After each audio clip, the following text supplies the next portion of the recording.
Beloved, we are continuing today a message that I began last week from 1 Peter chapter 2, verse 9, on the concept of the fact that we're chosen. I'm going to read it for you first. Listen to the Word of God, very critical. But you are a chosen race, a royal priesthood, a holy nation, a people for God's own possession. Now get this now, we're chosen, and now Peter tells us why we're chosen. Here. So that you may proclaim the excellencies of Him who has called you out of darkness into His marvelous light. You see, beloved, last week I talked about the fact that it's really important, it's critical to know that you're chosen. Jesus said, "You did not choose me, but I chose you and appointed you that you'd bear fruit. If you were of the world would love you. But because I chose you out of the world, therefore the world hates you." You are specifically and individually chosen out of the world to be God's. You are foreloved and predestined, beloved, to be in Him.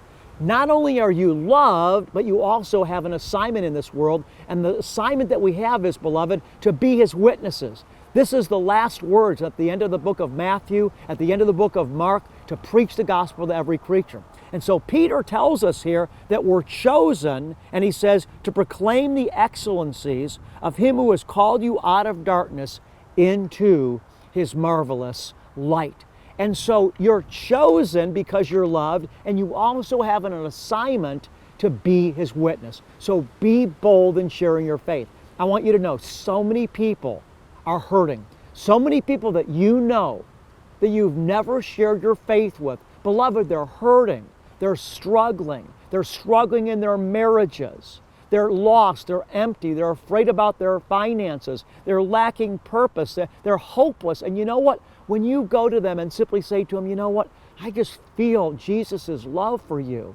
I just felt like Jesus wanted me to tell you today, He loves you and He's just waiting for you. And all you have to do is ask Him to come into your heart and give your life to Him.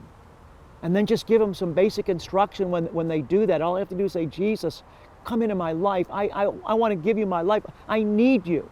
And then just give Him some basic instruction. Invite Him to come to church with you. Tell Him to start reading the Gospel of John. Get Him into a small Bible study group. Beloved, that's why we're here.